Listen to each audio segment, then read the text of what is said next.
Mahfouz So the topic which I have chosen is, children versus our gadgets, specifically that smartphone which many of you are still using to record.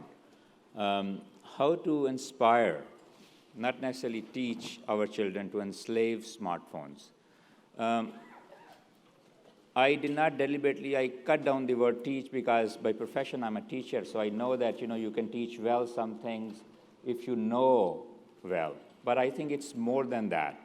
I know many of you are concerned fathers like me, having teenagers at home and growing teenagers who all the time demand that their peers are doing this and whether we can get cell phone or not. Then when cell phone is given, how much time they can spend, what kind of apps they can use or how much. So all these things are important on our minds. And I think I have some slides in limited time which I'll try to answer some of the questions.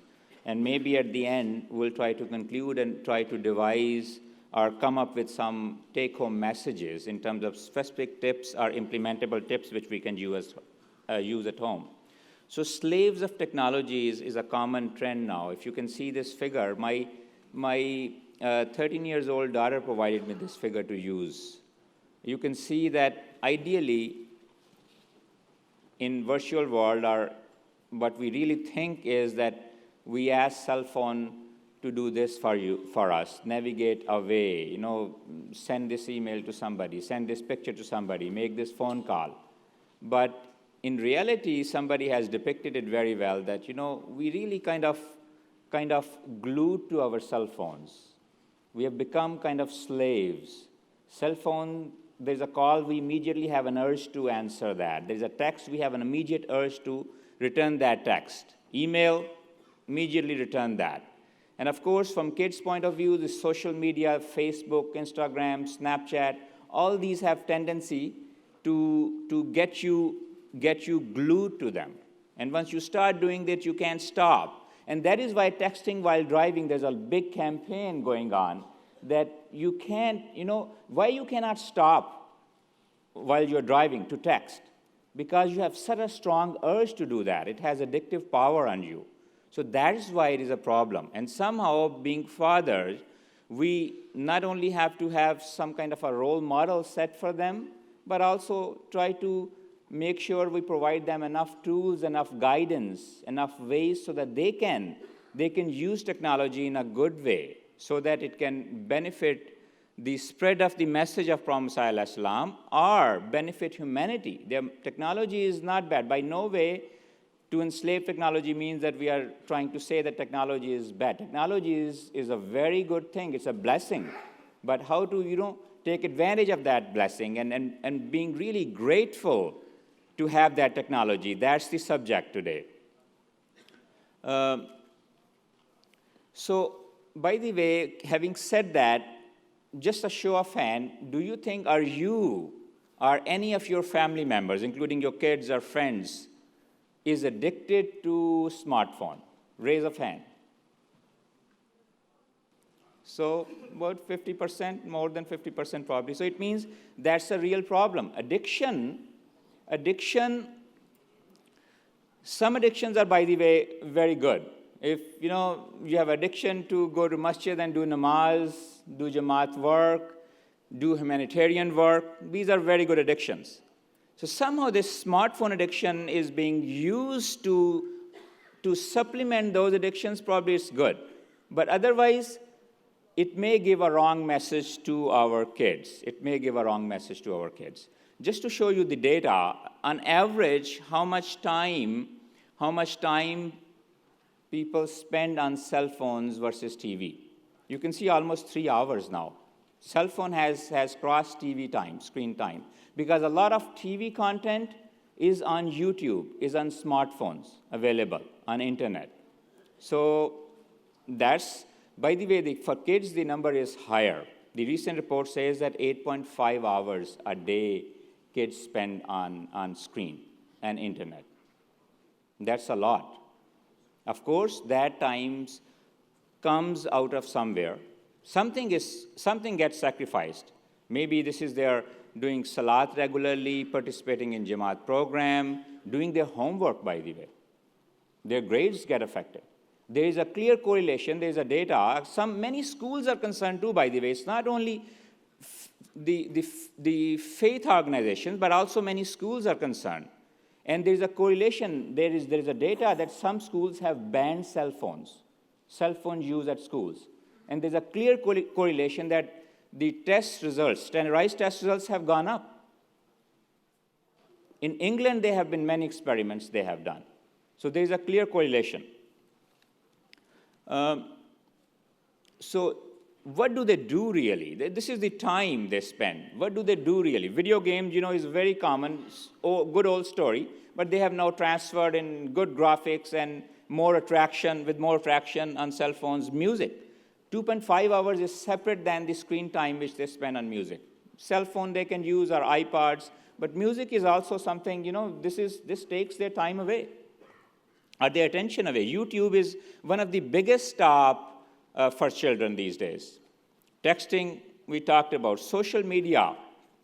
Social media is so addictive that from up to 24 years of age, this survey was done, 13 to 24 years of age, they use at least once their cell phone to send a picture.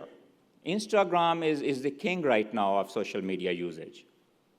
These kids send pictures, selfies mostly. And I think I can use the word sexting, that is what is going on. And other people, other world is also, our secular world is also worried about that. And they are doing a lot of things to take care of that. And as a matter of fact, if this would be an interactive discussion, I would show you a video, which I have taken it out now in the interest of time. And when I showed that video to my daughter, she told me that they showed this video to them in 6th grade. And this is about Facebook, or posting an image of yourself, which you don't know where will it go, although you're thinking that this will go to your friends, but it goes well beyond. Their concern is limited to that, you can still post, but to trusted friends. But I think this is a moral issue. This is not only hurting kids' physical health. They are somewhat concerned about moral health too. They are, no doubt about that. But definitely not spiritual health. I think this is a danger. We all know, we are very well familiar with that. I know the interest of time, there was supposed to be a lot of discussion, but I don't want to get you this message today that our kids are the only ones who are culprits. I think you are equal culprits. I know I have limited time, but I do want to show you this video which will raise this concern, which I'm talking about, which I will... A typical scenario in any household. Someone is on a mobile device. But are we on devices too often? According to a global survey commissioned by online security company AVG Technologies, 54% of children believe parents spend too much time on their phones. I would say my phone is with me 24 hours a day. If you're good at what you do and you enjoy it, you feel like you're responsible and you have to be connected to it. And sometimes at the sacrifice of your own health or your own balance that you're comfortable with. Equally, parents said they want their children to use devices less. In this connected age, is being a digital role model becoming an impossible task? I do feel like the balance between the degree to which I use my mobile device to stay connected to work and my ability to be more present and available to my family is quite out of balance. A majority of the kids surveyed, ages 8 to 13, admit to getting distracted by their phone when talking. And they want their parents to be less distracted when talking to them. Why? It makes them feel unimportant. When they're writing an email or something like that, they're a bit distracted, and when we're trying to ask them questions or something like that, they don't really respond immediately. Experts agree that the pressure on this generation of parents to be constantly available is something they need to manage carefully. This is a generation that's grown up with mobile and internet, is used to peer pressure to be available, is used to checking up on what's going on all the time. And that was okay when they didn't have children. But the trouble is, now they have children, they find it's disruptive and a distraction, and it could be interfering with quality time. And so they've got to find ways to manage this. If you look on the back of the book, I thought I saw it. One of the key core communication skills that we need is being able to talk to each other. That face-to-face time and having that skill of holding a conversation. With more and more devices being part of our everyday lives, there's a lot more intrusion on family time. Parents need to seriously consider the boundaries they set for their children, but more importantly, their own digital legacy. Digital wall, this is the issue really. It's not only kids being addicted, but also your ability to guide them, to provide them proper tools is limited because you yourself is addicted as well. I think are at the verge of addiction. That's really the problem. And this has created a wall between you and your children. I feel myself, I feel myself that way. Sometimes, my son asks me a question and he has made this point. Baba, you are on your cell phone, and we know that when your cell phone, it's meaningless to ask you a question because you're too busy, you're too involved. This is important. I think we need to get involved with our children. We need to spend more time, and we need to learn good, healthy ways to use technology with them. And I know this was supposed to be, by the way, interactive, and there were many ideas were going to come from you. I know in the lack of interest, we can't do that. But I do have the last slide, and I'm assuming I have spoken to many of you, not only you, but also my other colleagues who are not even Muslims, let alone non-Ahmadi Muslims. So parents are concerned, and they have devised some rules which we'll talk about in a little bit. But this is important. This distraction is important. We have to set a role model for them. So what we can do, I just want to quote this quote of Hazrat Masih Maud, which is really the key to solve this problem as well. So what we can do to break this wall, and also to make sure that our children, to provide them a tool to enslave their smartphones.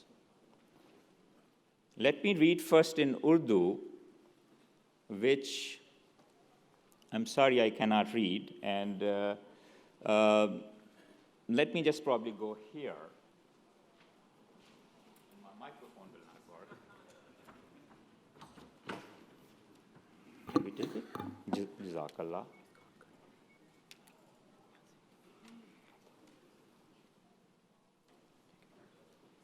Assalamu alaikum.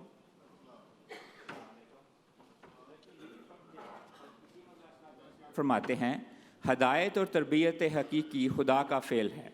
सख्त पीछा करना और एक अमर पर इसरार को हद से गुजार देना, यानी बार बार बच्चों को रोकना और टोकना, ये ज़ाहिर करता है कि गोया हम ही हदायत के मालिक हैं और हम इसको अपनी मर्ज़ी के मुताबिक एक राह पर ले आएंगे। ये एक किस्म का शिर्क हफ़ी है। इससे हमारी जमात को परहेज़ करना चाहिए। फरमाया, हम तो अपने बच्चों के लिए दुआ करते हैं और सरसरी तौर पर कवायद और आदाब तालीम की पाबंदी कराते हैं, बस इससे ज़्यादा नहीं, और फिर अपना पूरा भरोसा अल्लाह ताला पर रखते हैं। जैसा किसी में सादत का तुख़म होगा, वक्त पर सरसब्ज़ हो जाएगा। Let me now read the translation, which is also there.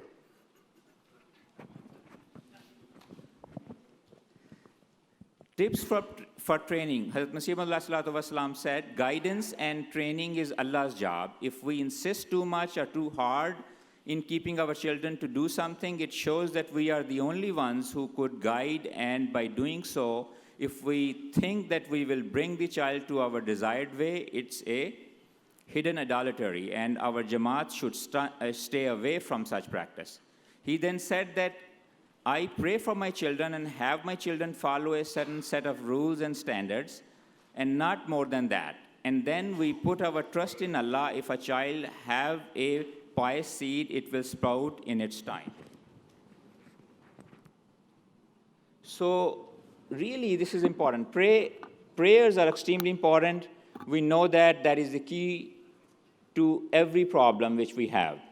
But beyond that, there has to be a certain set of rules and guidelines for children, which Hazrat Masih Maud also set for his children. But going to any extreme is hard.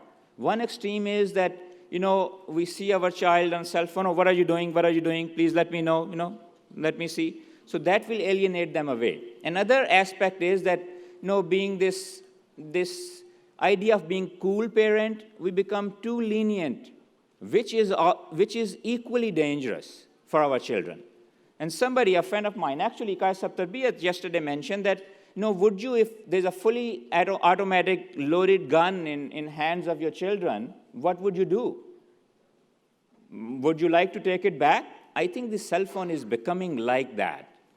It opens up many doors, through social media. And social media is nothing but social, by the way. It shuts many other doors.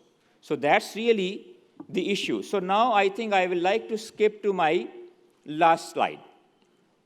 By the way, broader principles are don't misuse or overuse, find healthy way, and set an example yourself. These are very broader goals. But I know being an engineer, I always like to be specific. This is important. And ultimately, you have to come up with some set of rules and guidelines. And that's what I have as the last slide now. Though in the interest of time, I'm going to skip to my last slide. And what you can really do, these are, by the way, rules and guidelines which many parents have tried. Many parents I have spoken to. No cell phones at dinner table. That will really create a discussion environment between you and your children. Breakfast, dinner table, if you do breakfast together as well.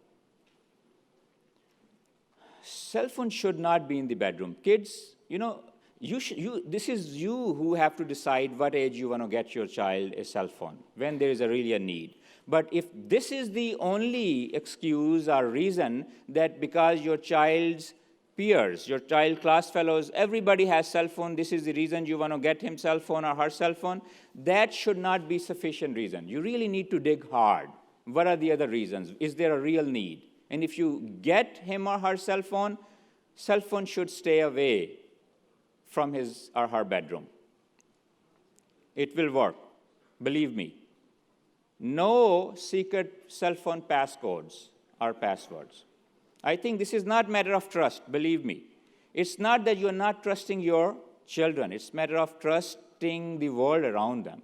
Now, why do you wear seatbelt? You're going to have an accident and then somebody else can hit you. It's not necessarily your fault. It's exactly the same issue. It's the probability. You should develop this kind of trust that, your cell phone, he can see or she can see what you are doing, what kind of things you are doing. If you have legitimate need, they may have legitimate needs too, but there should not be any secret, especially at kids' level. Cell phone use timing is one of the broadest parameter which you can control, and it's implementable. I know it's hard, but if you have set a limit of 1 hour, 2 hours, try to stick to that. If it goes to a little more, little less, usually it goes to always a little more, but that's okay. That's okay, but there has to be a rule. If a kid thinks he have a cell phone and he can do whatever he wants to on that, that's really going to be problematic. And I think at the end, I will just say reward for excellence and hard work. And that's exactly we want our kids to do. We want them to be excellent, excel in their spirituality as well as in secular knowledge. They need to work hard for that. And I think we need to reward that. They need to learn that these things, some of the entertainment-oriented things, they come with hard work. And I think their tastes will keep on changing once we do that. And that's why we need to really change their tastes. By the time they go to college, they're mature enough to use cell phone as their slaves, not as their masters. I think with that, I will end my presentation. Jazakumullah for listening. Jazakallah.